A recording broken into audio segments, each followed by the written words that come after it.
So here's an example of blocking chi at the front door. It's pretty dramatic. It's a house not far from where I live. I walk the dog all the time past it, and it's just pretty stunning. So I've used it a lot in my presentations. So actually the front door can open. It looks like it almost can't, but it can open a full 90 degrees, and there's even probably a couple more feet. So it's really the angle that I took that makes it so drastic. But still, it is what we call blocking qi in Feng Shui because it limits the amount of energy and airflow into your home. We liken qi to the flow of water or wind, which is what Feng Shui literally means, wind and water. And when that happens, the idea is that if qi is limited, opportunities from the outside, from the neighborhood, from the village, from the town, those opportunities are being limited in your home. So this house actually had quite a storm. We had Hurricane Sandy a few years ago, and it took that tree down. So obviously that tree was sick. And fortunately, it didn't fall on their house. So we have now a beautiful portico and just really wonderful, welcoming qi to their home. So I haven't really spoken with them to see if their lives have changed since Hurricane Sandy. It would be very interesting to see.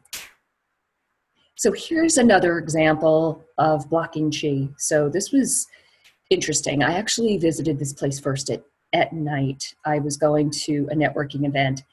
So you pull up and there's a valet and you get out, and it was pretty grand. You know, there's this beautiful portico with lush curtains and lighting and beautiful plants that kind of bring you all the way up. But what was so strange was I got to the end of this and assumed those were the doors to go into the restaurant, and it wasn't. So I was really it was awkward. I was like, which way do I go? And even the slightest hesitation of a couple of seconds is going to cause what we call blocking qi. People don't know where to go, which means qi doesn't know where to go. There's no direct route. All that the only thing, basically a simple thing that they could do here is just place a sign with an arrow and that says welcome or something that directs you to the left so you know where the front door is. Very simple. Here's another form of blocking qi. So you open the door and there's a wall in front of you, say within 6 feet. If the wall is 10 or 20 feet away, that really isn't causing any blocks. But when you walk into a home and there's a wall within 6 feet of the door, your energy is being stopped. And we call that blocking qi too, because it's kind of like an obstacle. It's a challenge. So every time you walk into your home, you have to turn. You have something solid in front of you, an obstacle. So a simple cure for that would be something that draws your eye in. So a landscape painting would be great because there's depth to it. And a mirror would be fantastic too. Now, I know you've probably heard some Feng Shui consultants say, never put a mirror opposite your door because it will bounce off the energy and any qi coming into your home will be bounced right out.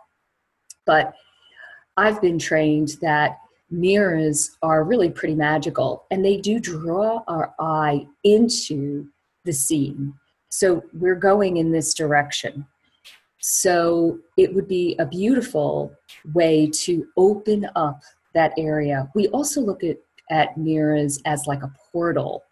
So it just kind of opens the energy up right there at the front door.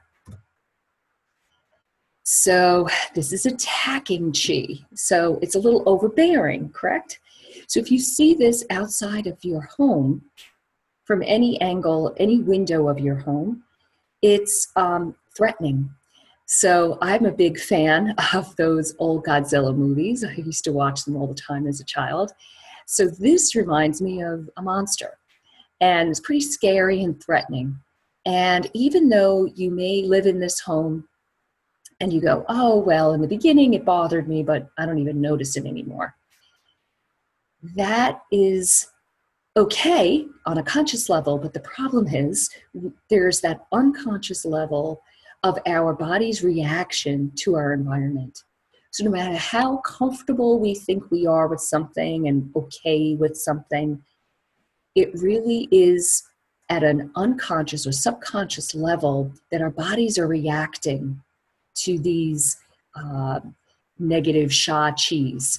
So this is really a threat to your body on a constant basis. So a cure for this would be a bagua mirror. It is an 8-sided octagonal mirror about this big, and you would place it wherever this was, whatever side of the house this was facing, to block it.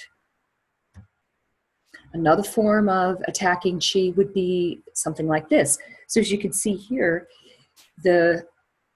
actually the pillow is right by the window there. Right above your head would be all these books. Now, I don't know about you, but I certainly wouldn't feel comfortable having something heavy over my head. And again, it's one of those things where you might go, oh yeah, I'm used to it. Well, on a primal level, your body is being threatened by something heavy over your head. So let me just tell you a quick story. When I was a child, I had a poster behind my bed. Of course, posters are super light, but obviously the thumbtacks wore through the paper in the poster. In the middle of the night, the top of the poster came down and hit me while I was sleeping, and I jumped. I was so frightened. I didn't know what hit me. Of course, it didn't hurt, but it just startled me. So whenever I see this, I'm like, oh, I could never be comfortable in this situation.